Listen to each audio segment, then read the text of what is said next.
So hello friends, let me teach you how to do animated plots. There are some free animated plots in Euler Math Toolbox. For instance, if you have a function of one variable, let's just take a simple example.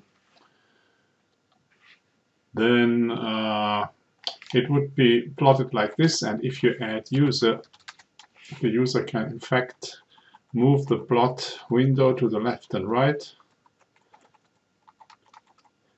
He can, or she can zoom in, zoom out, and with a space bar it will return to the default. The same can be done in 3 dimensions.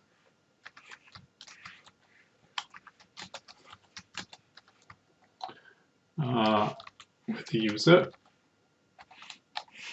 Now, the user can turn the plot with the left and right key, flip it upside down or turn it upside down, and change the zoom value. Note that the current zoom value, angle, and so on is in the status line. Space will return to the default view.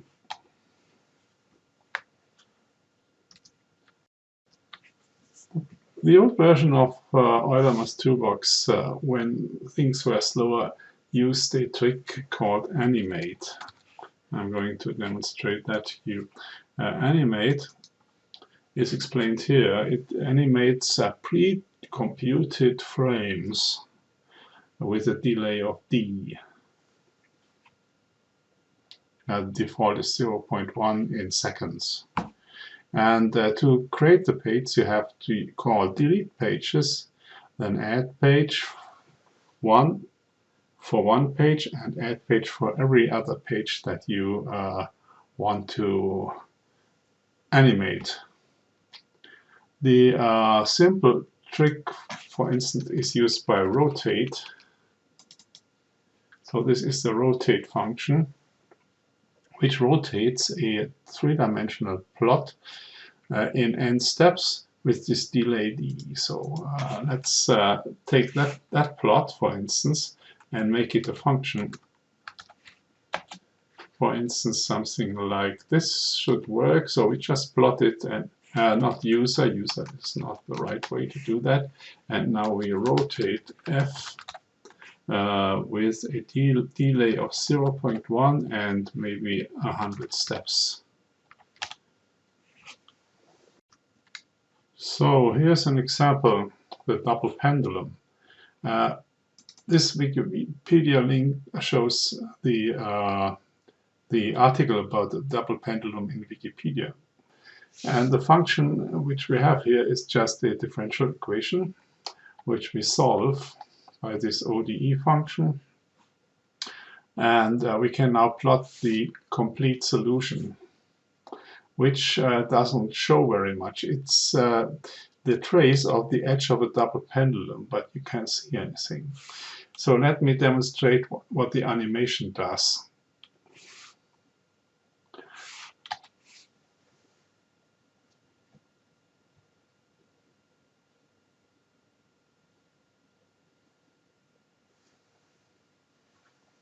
Yeah, well,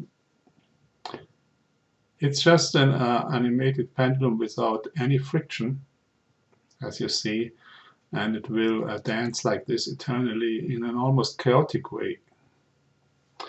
So how is that done?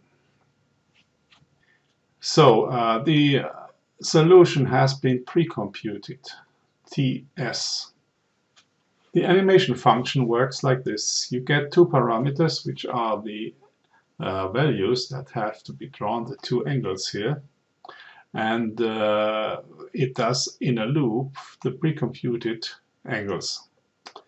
The line width denotes the old line width and sets the new line width to 3. And then we say hold on. First we say clear graphics, then we hold on, because plots usually override the old plots, but this one won't. The plot here draws these 2 lines. The marker style is set, and then we put this dot as a marker here. Then we say hold off. Then we reset the line width to the old value and say weight 0, which just waits as short as possible. It is a marker so that which makes the plot redraw on the window. So otherwise you won't see anything. If test key then breaks, so we can actually break this. First, let me show you. So if you press any key, it will stop. Otherwise, oh sorry, it will go forever. So that's how it's done. The old way with the add page is no longer needed. Drawing is now fast enough. So here's another example, the three-body problem. So we have these functions, and I'm just linking to the documentation of the functions. And the three-body problem solves a differential equation, of course. In this case, we just animate two bodies, which with equal weight, and they just will turn around the common center of mass. The next example has two masses and different. So one planet is orbiting a bigger sun or something like that. Three-body problem with three bodies. So this is all animated, and I'm showing you in a minute how this is done. And of course you could also draw circles or something to show the three bodies in detail. Let me open the definition file. Type, it must be type, and test three body. So this is the code of the function. You can use the help window to type functions. So what we do is we do the same trick. Hold on, hold off. Should be here, and then weight 0. That's all we do. And then we have a function which just does the plotting in between. I think that's a nice thing to do. There is another trick. So we want to demonstrate how the user can interact with the plot and drag something around which is animated. For that we make a function plotf, which does an interpolation and a plot of the points. So these are the points, and this is an interpolating function, which is just a polynomial of degree 4. So you have to define this function which does this plot. And then we use the function drag points. We start with a random set of points, and then we can drag them around. The user can drag those points anywhere he wants. Well, the drag points function takes x values and y values for the initial points, and then applies the plot function to these points and to do whatever you like.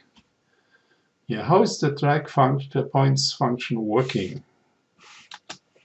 So it calls the function to plot, and then checks the mouse drag, which is essentially a way to ask where the mouse points to.